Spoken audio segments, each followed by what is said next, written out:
కనుమ నాడు ఈ వరి కంకుల యొక్క కుచ్చుల్ని దేవాలయంలో వేలాడగట్టడం అనేది ఏ ఇంటికైతే పక్షులు వచ్చిపోతూ ఉంటాయో ఆ ఇంటికి కంకుల్ని తెచ్చి వాటిని అందమైనటువంటి కుచ్చులుగా కట్టి ఇంటి ముందు. భక్తివన్ ప్రేక్షకులకు నమస్కారం. సంక్రాంతి పండుగ, అలాగే భోగి అంటే భోగాన్ని చక్కగా ఆనందంగా అనుభవించటం. ఏంటి భోగం అంటే పూర్వం అందరికీ కూడా వ్యవసాయమే ఎక్కువగా వాళ్ళ వృత్తి అన్నది ఉంటూ ఉండేది. ఇప్పుడంటే వృత్తులు మారిపోయాయి, కానీ అప్పట్లో వ్యవసాయం. ఇంకా చెప్పాలి అంటే ప్రతి ఇంట్లో ఈ పాడి పంట అనే పదాలు వీటిని వాడుతూ ఉండేవారు. ప్రతి ఇంట్లోనూ పశువులు ఉంటూ ఉండేవి.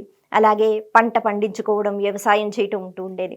మరి ఎంతో కాలం నుంచి కష్టపడి ఈ పంటల కోసం అలా కష్టపడిన తర్వాత పంట చేతికి వచ్చిన తర్వాత ఆ ధాన్యములు ఎప్పుడైతే వస్తాయో అది సరిగ్గా ఈ సమయం. అందుకే సంక్రాంతి అనేటప్పటికీ పౌష్యలక్ష్మి అనే రూపంతో ధాన్యం ఇంటికి వచ్చింది. ధాన్యం ఇంటికి వచ్చింది అంటే చక్కగా ఆహారానికి లోటు లేదు. ఆ తర్వాత ఈ ధాన్యాన్ని విక్రయిస్తే సొమ్ము వస్తుంది. అంటే ధాన్యలక్ష్మి ధనలక్ష్మిగా మారే సందర్భం ఈ సంక్రాంతి.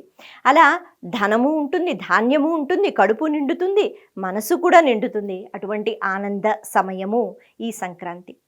మరి కేవలం మన దగ్గర ఉన్న ఈ ధనం, ఈ సంపద, ఈ తృప్తి, ఈ సంతోషం మనమే అనుభవిస్తే సరిపోతుందా?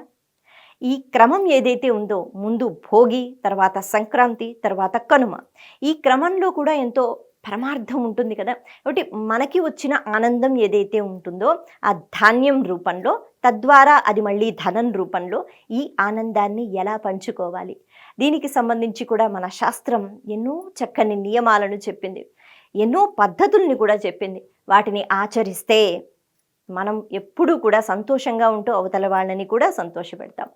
ఈ క్రమంలోనే కనుమ రోజు ఈ ధాన్యం, వరికంకులు ఏవైతే ఉన్నాయో వీటిని బయట పెడుతూ ఉంటారు. మరి ఇలా ఎందుకు చెయ్యాలి తెలుసుకుందాం.